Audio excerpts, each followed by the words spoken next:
আসসালামু আলাইকুম প্রিয় দর্শক, নয়নতারা নিউজ থেকে আপনাদের জানাচ্ছি সুস্বাগতম।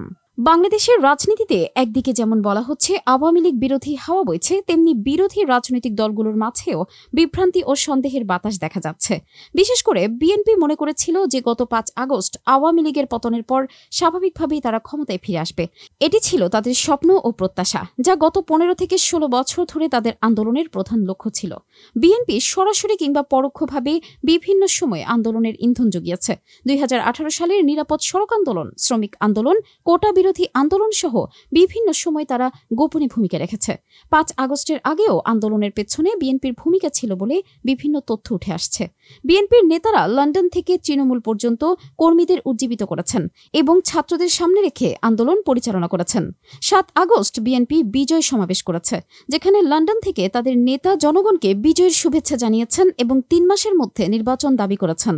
অর্থাৎ ৩ মাসের মধ্যেই তারা ক্ষমতায় আসার স্বপ্নেই বিভোর ছিলেন। কিন্তু ৮ আগস্টের পর থেকে তাদের সেই উচ্ছ্বাস ধীরে ধীরে কমতে শুরু করেছে।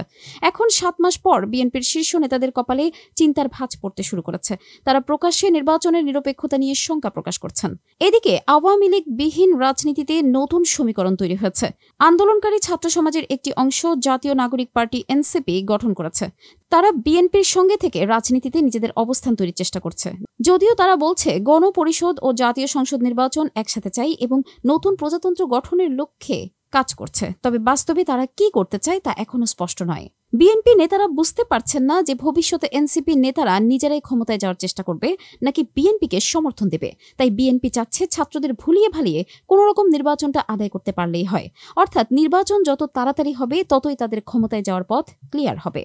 ছাত্রদের বা ডক্টর ইউনূসকে না বিগড়িয়ে সরকারের সংস্কারের রায় দিয়ে নির্বাচনের সঠিক তারিখটা আদায় করা, এটাই বিএনপির মূল লক্ষ্য।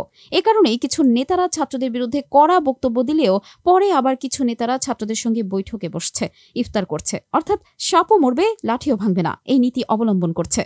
অন্যদিকে ছাত্ররাও বিএনপির মুখে মুখে তালগাছ বানিয়ে রেখে তলে তলে নিজেরা সারা দেশে নিজেদের প্রার্থী তৈরি করছে।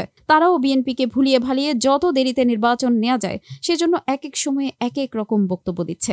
অর্থাৎ দুই দলই কৌশলের খেলায় নেমেছে। আওয়ামী লীগ বিহীন নির্বাচনে দুই দলের কৌশলের খেলায় কে হারে কে জিতে তাই দেখার বিষয়।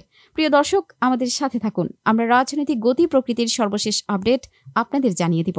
আসসালামু আলাইকুম, ভালো থাকুন সবাই।